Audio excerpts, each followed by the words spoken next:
Bonjour, nous sommes avec Valérie Gauthier, qui est professeure à HEC, auteure, aussi championne de ski et de tennis, donc rien que ça. Et elle nous offre des nouvelles perspectives sur la crise du leadership traditionnel.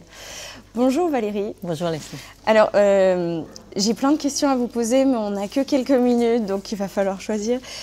Vous avez écrit un livre qui s'appelle « Savoir relier en français », qui a un autre titre en anglais. Et je voulais parler rien que déjà l'importance de choisir les bons mots pour traduire et toute la symbolique qu'il y a derrière. D'accord. Parce que ça rejoint un petit peu votre parcours avec la langue anglaise. Alors effectivement, le livre, je l'ai écrit en anglais et le titre c'est « Leading with Sense » avec un sous-titre « The Intuitive Power of Savoir relier ». Et c'est intéressant parce que le mot « savoir relier » a été gardé dans le titre anglophone, bien que ce soit publié chez Stanford University Press. Et ils ont gardé « savoir relier » parce que justement, on n'a pas trouvé de traduction du mot, qui est aussi une marque en fait, en anglais. Et la notion de traduction en elle-même, c'est la preuve que faire un transfert d'un écosystème langue, espace-langue, par exemple l'anglais ou l'américain, à un autre, le français, n'est pas évident, c'est pas du littéral. Et ce qui est important dans la traduction, c'est de jouer le rôle de médiateur, ce rôle de médiateur qui, à partir des interdépendances des mots entre eux, est capable de recréer du sens sans forcément le prendre mot à mot. Et en poésie, par exemple, qui est mon premier travail, ma thèse était en traduction poétique, on comprend bien que la complexité de traduire un poème, c'est pas seulement traduire des mots mot à mot comme d'un point de vue technique, mais c'est de traduire des mots qui résonnent, qui créent des images, qui créent des émotions, et de recréer ces images, ces sons, ces émotions dans un autre espace-langue et à une autre époque. Et c'est ce travail du traducteur de poésie qui m'a inspiré pour le leadership, parce que c'est un acte, comme un acte de leadership en fait, de prise de décision et de faire des choix dans l'architecture d'un poème et dans tout ce que compose un poème, de prendre le parti de privilégier ici une image, ici un son, ici une structure, pour pouvoir recréer ces sens, ces sensations et ces émotions qui en découlent.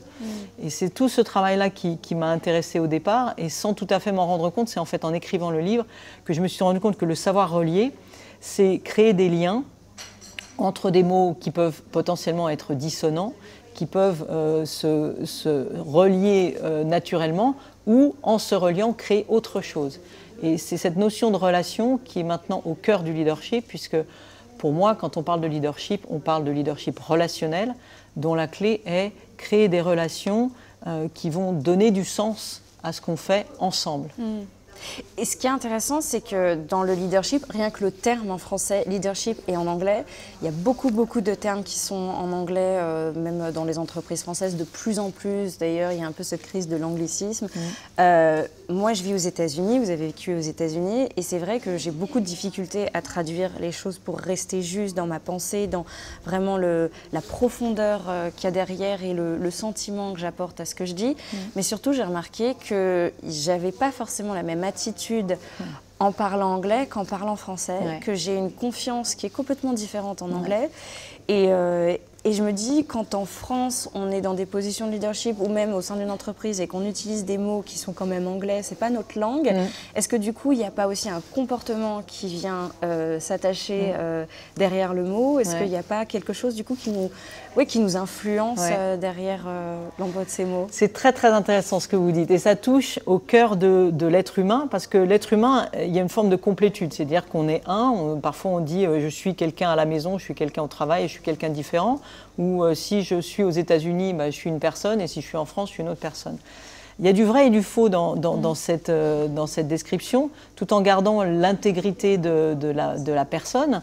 Le fait, par exemple, de parler une autre langue, on n'a pas tout à fait la même voix. Si je vous parle maintenant en anglais, vous allez voir que ma voix change un petit peu. Et le choix des mots va résonner aussi différemment.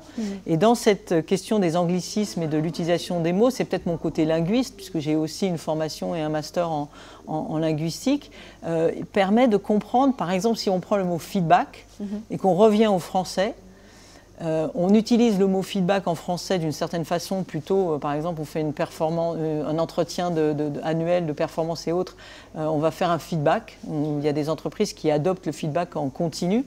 Et en fait, le feedback, c'est fondamentalement nourrir en retour. Là, je traduis littéralement, nourrir en retour. La nourriture, c'est quelque chose de vital. En retour, ça veut dire qu'il y a un aller. Donc le feedback, c'est pas juste je vais te dire si tu as bien performé ou pas, si tu as fait ton travail, KPIs, you've met your KPIs par exemple, mais c'est aussi donner à l'autre un regard, une information en retour d'un échange. Et c'est une forme de don en fait. Et ce don, il est extrêmement important et il est déterminant même dans la progression et l'évolution. C'est une forme de reconnaissance, c'est une forme de partage et c'est en aucun cas un jugement. Et c'est quelque chose sur lequel je travaille énormément parce que dans la relation, on ne se rend pas tout à fait compte ou rarement compte même à quel point on tombe vite dans le jugement. On pense donner juste un regard et en fait on juge. Et même chez les enfants d'ailleurs, elle se sentir ridicule et la peur du jugement crée des tensions dans les relations qui faussent le point de départ de la relation. C'est pour ça qu'il est extrêmement important de revenir aux dimensions premières de la relation qui sont la dimension sensible. Vous me regardez dans les yeux, je vous regarde dans les yeux, j'écoute avec mes oreilles, j'essaie de vérifier que j'ai bien compris ce que vous m'avez dit en questionnant, en reformulant pour être sûr de comprendre l'essence de votre propos. Et de même, et c'est dans cet échange qu'on va se rencontrer vraiment. Alors que si je prends ce que vous me dites et que je vais dans mon cerveau avec ce que j'ai déjà en tête, mais je vais interpréter, je vais partir sur des pistes qui ne sont pas forcément vous et qui ne vont pas donner cette attention qui est indispensable au leadership. Et du coup, c'est ça que vous appelez les compétences relationnelles ? Oui. Les compétences relationnelles sont fondamentalement sensorielles et sensibles. On parle beaucoup des émotions et on a tendance à opposer QI, QE, les émotions et le cognitif. Le sensoriel, c'est le premier degré du cognitif.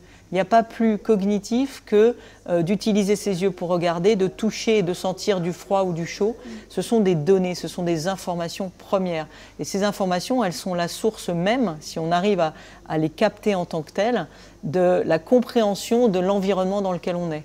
Et de pouvoir capter ça, ça amène, par exemple, je travaille en ce moment sur le burn-out.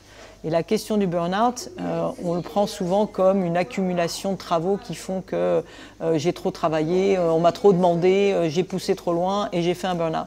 En fait, il y a énormément de signaux qu'on peut appeler des signaux faibles, qui sont des signaux sensoriels, que si on capte par l'attention, soit chez soi, soit chez l'autre, on est capable de détecter et de prévenir plutôt qu'ensuite de courir après le temps et d'essayer de répondre à un problème. Et du coup, ça aide d'être connecté à ça, en fait, ça aide aussi à comprendre le contexte dans lequel on évolue. Oui, parce qu'on va poser des questions. Par exemple, si j'ai un herpès à l'œil 2 fois en 1 an, je me dis c'est pas grave. Et si mon collègue me dit attention, tu me poses des questions, comment ça se fait, et d'échanger avec toi pour essayer de comprendre ce qui se passe, on va se rendre compte qu'il y a peut-être d'autres symptômes qui sont là, qu'on a mis de côté, qu'on a effacés et qui sont en fait reliés à cette problématique et qui sont des signes avant-coureurs d'un burn-out. Et ces signaux faibles ou ces signaux physiologiques qu'on a tendance à refouler, mais en fait, ils sont extrêmement forts dans la prise de conscience par l'attention à l'autre et l'attention à soi de cette information sensorielle qui est déterminante dans les décisions qu'on va prendre après. C'est fascinant, on pourra en parler pendant des heures.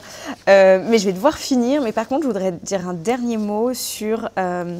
vous avez sur votre site et dans votre bouquin, vous en parlez, vous avez 3 mots pour définir le concept de savoir relier. Est-ce que vous pouvez finir là-dessus ? Alors le savoir relier, c'est genuine, generous et generative. Ce sont 3 caractéristiques qui se définissent par des comportements et qui, associées entre elles, sont l'essence du leader relationnel qui va créer les conditions pour que chacun puisse donner le meilleur de lui-même. Genuine, c'est l'authenticité, la transparence, c'est la capacité à dire ce qu'on pense, ce qu'on ressent de façon ouverte, tout en étant generous, c'est-à-dire en faisant d'abord attention à l'autre et en étant à l'écoute de l'autre pour adapter sa parole à l'autre.